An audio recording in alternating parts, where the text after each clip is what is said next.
Steve Jobs and some of the life lessons that the late, great Steve Jobs left before he left. 4 of them. This earth. 4 lessons from the late, great Steve Jobs.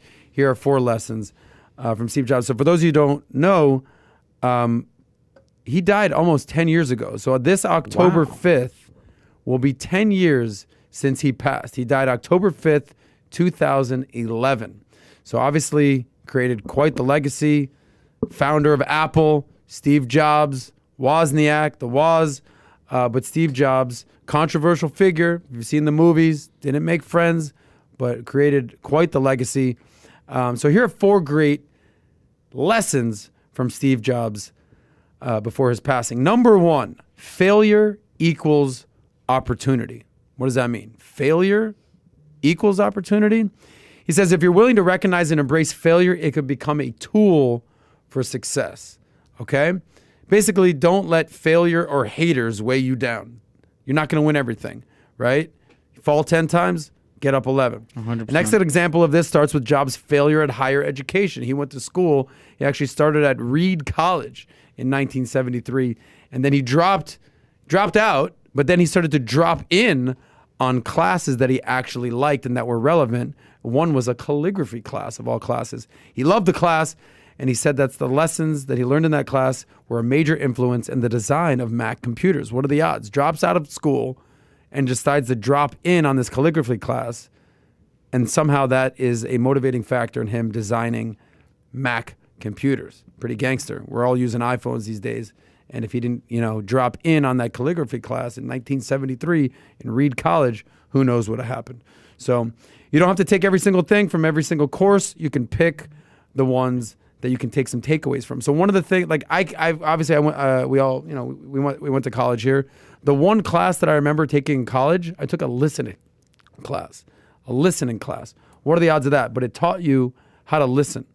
So a lot of people these days, they just want to wait their turn to speak. All right, you're done talking. I can talk now.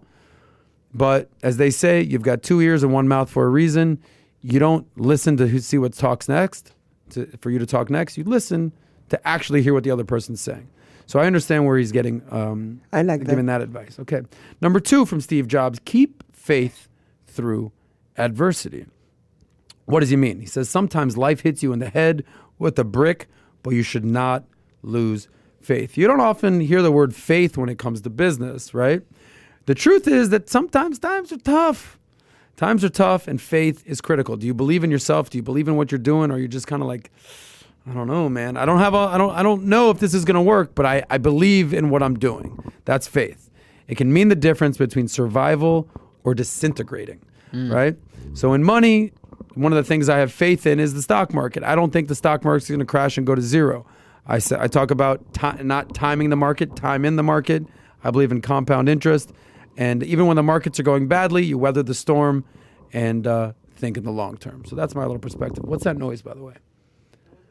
David, stop playing with the mic. I can hear it. Oh. Number 3 from Steve Jobs. What makes a successful life? He says, your time is limited, so don't waste it living someone else's life. That's very powerful right there. Don't be trapped by dogma, which is living with the results of other people's thinkings. Other people's thinkings. We talked about boomers and millennials, different mentalities, different way of thinking. Maybe the old guard is telling you to do things that worked for them, but that might not necessarily work for you. We'll follow up on that in a second. Have the courage to follow your heart and your intuition. This is Steve Jobs here, guys. Follow that gut instinct because only you have yourself to please.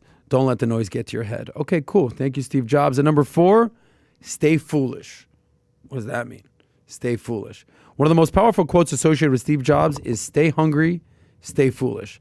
Staying hungry is easy to interpret. Yo, bro, work hard. Stay hungry. You got to keep it moving. You got to innovate. You got to discover new things. You got to progress. Cool. It doesn't happen, overnight. Stay hungry. Stay hungry. Cool. But staying foolish is a little trickier. What does that mean? Nobody wants to be foolish, right? So, but it's not foolish in the conventional sense, but basically foolishness is a willingness to take on risks. Foolish to basically say, look, even when others are telling us not to do something, I'm going to give it a go. I don't know. I believe in this, right? Kind of like what number 3 he said. faith through adversity. So being foolish might call you a visionary. When I met Pat, he had this foolish idea of not recruiting people with a life insurance license. He said, if you've been in the business, I don't want to deal with you. I just want to carve my own blue ocean strategy and train people, recruit, train, teach, and build their businesses up. The guy's created a multi-$100 million business. So if you never take the risk, you'll always be thinking, what if? So those are some awesome advice from Steve Jobs. Talk is money. All we talk is money. If you enjoyed that short clip from the Soscast, click here to watch another, click here to watch the full episode, or just stay broke.